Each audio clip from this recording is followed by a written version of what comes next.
Good morning, good afternoon, good evening, whoever you are, wherever you are, whenever it is for you.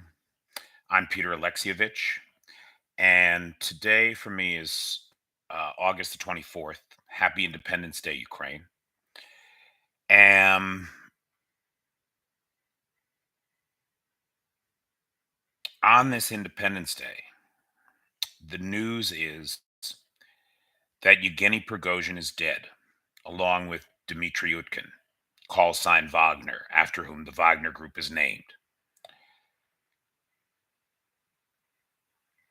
It is telling that the state of affairs and the credibility of a nation once thought to be a superpower has been eroded so badly that nobody knows what happened really or what to think.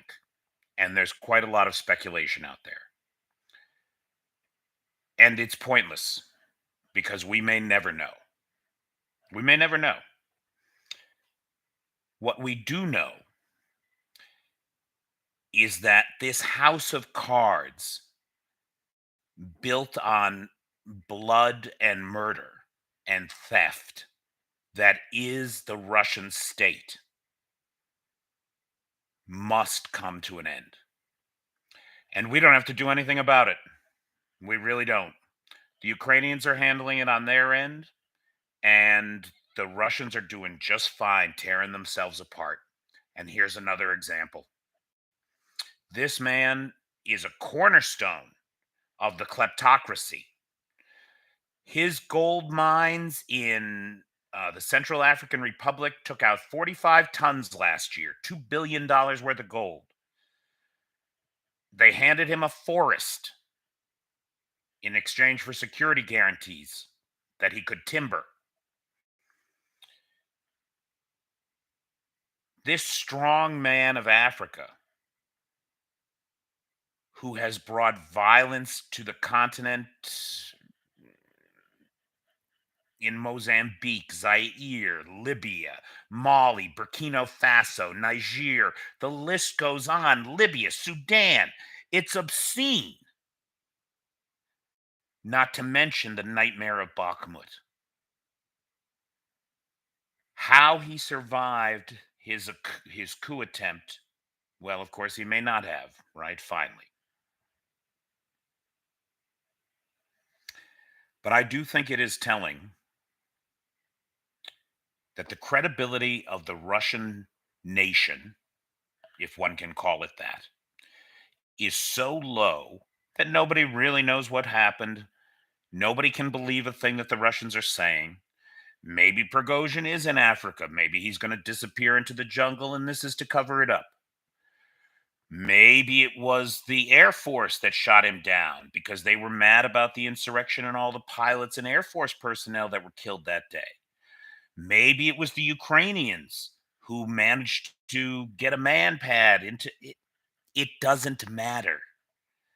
Yevgeny Prigozhin was a man who took people out of jail, the worst kind of murdering rapist thugs, and promised them unlimited violence. You will be able to rape, rob, and steal from Ukraine until there are no Ukrainians left. This is what he promised them. And for that, they signed up with him for 2,000 rubles a month. What's that today? About 200 bucks. $200.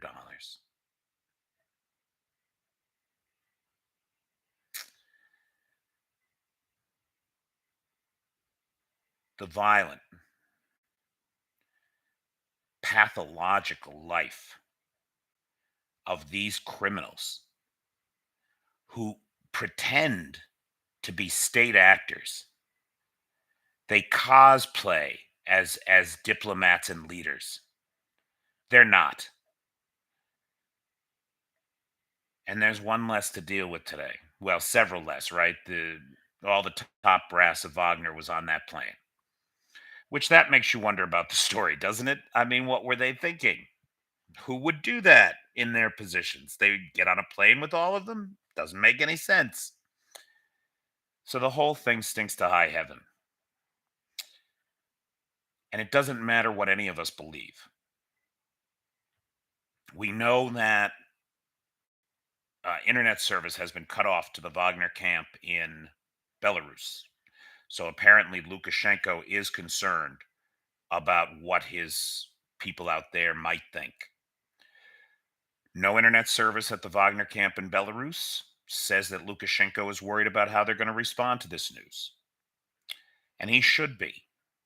Right now, we know that we have pro democracy, pro Ukraine Russians that are burning Tu 22 bombers, right? 60-year-old aircraft, 60, 70-year-old aircraft now, inherited from the Soviet Union, because all that Russia has left is what it inherited from its past.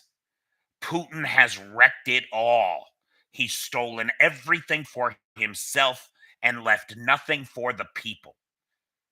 And the inevitable corruption that follows this kleptocracy has hollowed out the Russian state to the point where there's simply no telling how deep the ramifications of this latest obscenity will drive the Wagner forces. We've got the pro Ukrainian, pro democracy rebels on one side.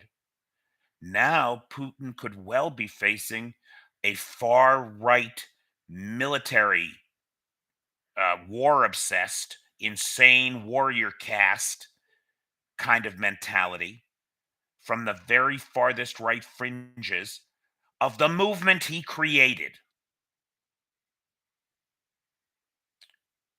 You live by the sword, you die by the sword. And whether or not Prigozhin is even dead is anybody's guess. I'm not going to speculate on it. It's literally not worth my time.